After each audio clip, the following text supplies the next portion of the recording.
I still remember the exact moment my world cracked open, like glass shattering in slow motion, shard catching the sunlight before they hit the ground.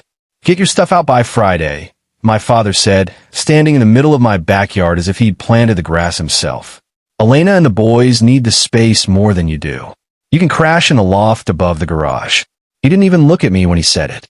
He was too busy nodding at the realtor who was snapping photos of the oak tree my daughter Sophia had climbed every summer since she was 5.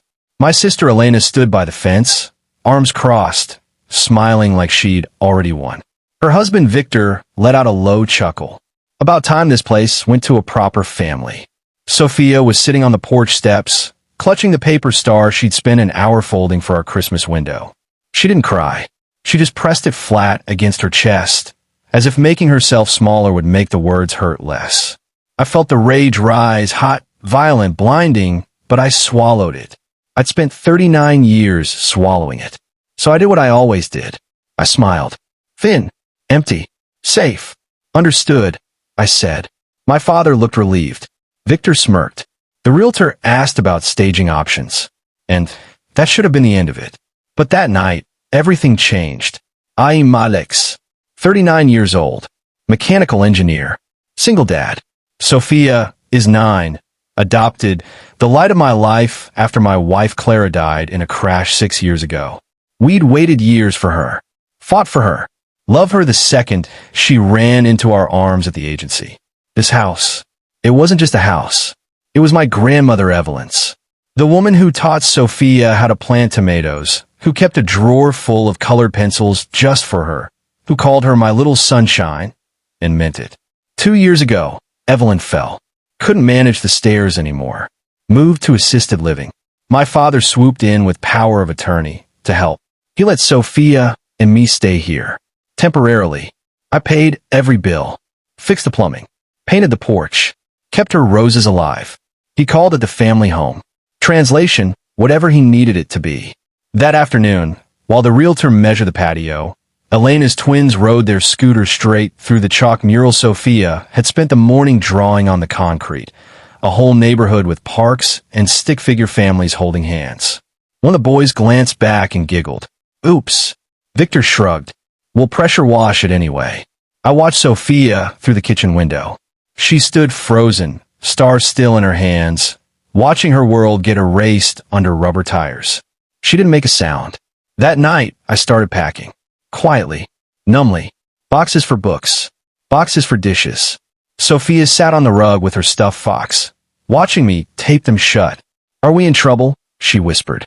My heart split open. "No, baby. We're just moving on." She nodded like she believed me. Then she went to her room and started filling her backpack with clothes. No questions.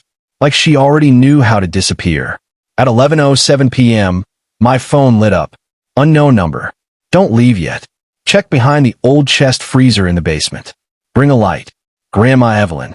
My blood turned to ice. Evelyn didn't text. She barely answered calls. Another message came through. "There's a loose panel. You need to see what's inside." I told Sophia to stay in her room. Grabbed a flashlight.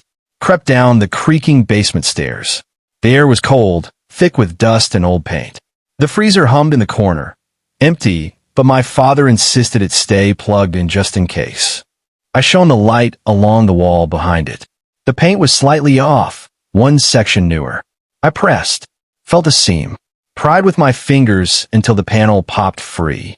Inside the cavity, a thick manila envelope sealed in plastic and a small steel lockbox. My name was written on the envelope in Evelyn's careful cursive. Alex, not family, not whoever finds this. Me. I carried them upstairs. Sat at the kitchen table. Hands shaking. I opened the envelope. A letter. Short. In her handwriting. "Alex, if you're reading this, your father has tried to take the house. I'm sorry I didn't tell you sooner. I was afraid. I changed the trust 6 months ago. Quietly. Properly filed. You're the sole trustee now. The house is yours to decide. Not his, not anyone's. He will lie. He will rush you. He will guilt you. Do not call him. Call the attorney. His card is inside. And open the lockbox. You need to know what he's been doing with my money. I love you. I love that little girl. You kept this home breathing. Evelyn. I read it 3 times before the words sank in. Then the documents. Amended trust, recorded deed, all official. My father had 0 legal right to list the house. But the lockbox, that's what stole my breath. Inside, bank statements, withdrawal slips, transfer records. Tens of thousands moved out of Evelyn's accounts over 2 years. Checks to my father. Transfers to Elena and Victor. Cash withdrawals with notes in Evelyn's handwriting beside some. Asked Richard what this was for. He said facility fees. It wasn't. Another. He told me it was for taxes. Lie. They weren't just greedy. They were desperate. They'd burned through her savings and needed the house sale to cover the hole. I sat there until dawn. Documents spread across the table like evidence in a crime I'd been living inside without knowing. Sophia found me in the morning. Saw the open boxes. Hesitated in the doorway. I knelt down. Sweetheart, we're not going anywhere. Her eyes searched mine. Promise, promise. She gave me that careful half smile, like joy was something fragile she didn't want to break. By noon, the call started. First my father. I let it ring. Then Elena. Then Victor.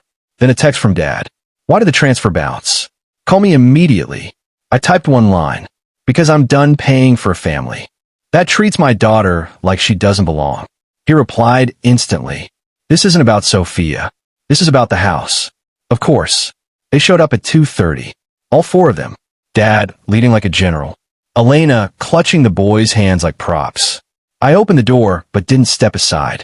Dad's eyes flicked past me to the unpacked boxes. Good. You're seeing reason. I held up the folder. Grandma changed the trust. I'm trusty. The house isn't for sale. The color drained from his face. Elena stammered. She wouldn't. She did. It's filed. It's done. Victor tried to laugh it off. Come on, man. We're family. I looked straight at my father. You lost the right to that word when you decided my little girl was disposable. Sophia appeared behind me then, barefoot, fox in her arms. She didn't hide. Victor glanced at her and muttered, Kids adjust. I felt something inside me go perfectly still. I looked at my father one last time. You're off my accounts. You're off her accounts. And you're never setting foot in this house again unless I invite you. His mouth opened. Closed. I stepped back. Closed the door. Locked it. Leaned against it while they shouted outside. Sophia tugged my sleeve. Are they gone? Not yet. I whispered. But they will be. And for the first time in years, I believed it. We still get the occasional text. The guilt trips. The tears from my mother. The accusations that I'm tearing the family apart. But every morning, Sophia wakes up in her own room. She draws on the patio again. Climbs her tree. Leaves paper stars on the windows. And I visit Evelyn every Sunday. She holds my hand now, eyes clear, and says the same thing each time. You did right, Alex. You protected what mattered. Some bonds aren't blood. Some homes aren't walls. Some families are built, not born. And sometimes, cutting the ones that hurt you is the only way to finally breathe. So tell me, if they came for your child's home, for the only stability she's ever known, disguised as family needs, would you forgive them? Or would you close the door too? Thanks for watching. Do subscribe for more stories.